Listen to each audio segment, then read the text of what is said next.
Well, using art as a way of recovery from addiction has been Maurice Soulfighter Taylor's message through his Poetic recovery program. A recovering addict himself, Taylor created a safe drug and alcohol-free art space to allow people to express their creativity, discuss social issues, or just have an opportunity to perform. Connecting Point's Dave Fraser attended one of Taylor's open mic events recently and brings us this story. On a Saturday night inside Make It Springfield, Maurice Soulfighter Taylor is getting ready for his open mic night. Taylor started hosting these events as a way of healing for himself and others. Taylor's young life was spent in and out of foster homes. He was a victim of sexual abuse, and he smoked marijuana. At 18, he found himself on the street. One of my first memories of actually drinking or doing the drugs when I was a kid, I was probably like maybe 5 years old, 6 years old. There was in the first foster home I can remember, there was a New Year's party. And the first year they gave me some champagne. And the year after that, I remember how it made me feel. And I probably got too drunk the first time because it was like, nah, you can't have any, you know.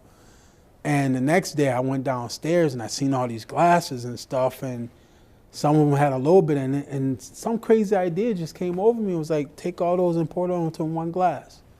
You know, I did that, man. That's where my addiction took off. Taylor's young life of addiction would end up in jail and eventually in a recovery program. And that's when, he says, his life began to turn around. You know, that whole time I just knew I didn't want to live like that, but nobody was listening. And the only thing that I had was like music, you know. At that point in time, rap music, there was a lot of positive rap music, there was the good messages and stuff like that. So, you know, I had that to hold on to, Cool G Rap, Rose to the Riches, you know, and you know, Carrots One, Public Enemy, and, you know, it was like nothing else. I had that to hold on to. Only thing about community, man. Poetic Recovery is a project of Taylor's Community Against Hate program, which he started as a way to help educate artists about social and political issues in their community. I realized that's not enough. People need a place to be heard and to perform. So about 2006, there was this eatery in Northampton. The only place that would allow me to do an event where there was rap music and stuff like that. I went to many places in Springfield, Holyoke, people wouldn't have it. And the first place I was able to start was out in Northampton. It was open to it. And so that's where Poetic Recovery began. I'm gonna do a poem for y'all. Standing amongst the artwork, bicycles, and disco lights that fill the room at Make It Springfield, Taylor begins the night by asking the audience to give him random words. Words like serenity, joy, alive, and peace are woven into an improvised poem he called Self-Esteem. My mom tried to keep me away from my dad because my dad was evil. But DSS kept bringing me back to him.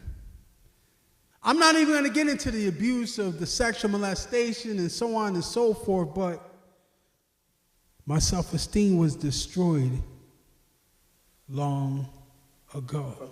Record and movie producer Stephen Sticks Josie met Taylor at a previous event and liked what he saw, and now helps recruit talent for the open mic events.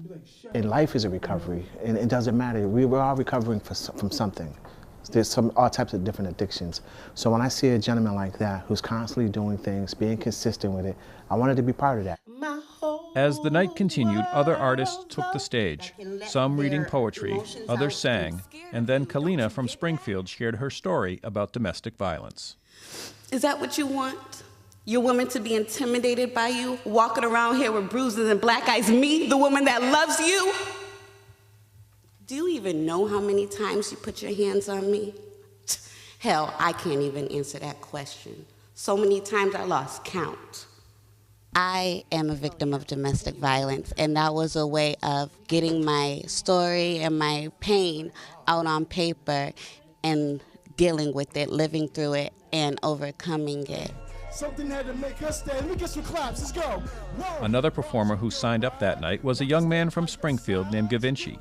He sang about his personal struggles growing up and how he is trying to turn his life around and spread a positive message. Heard her 1,000 times I watched her cry. She did it for the love. I like to put out positive vibes. It's just, I come from such a destructive background, such a profound, violent background that I want to push out only the positivity through my music. You know you're The night culminated with a performance from a 16-year-old student from Central High School.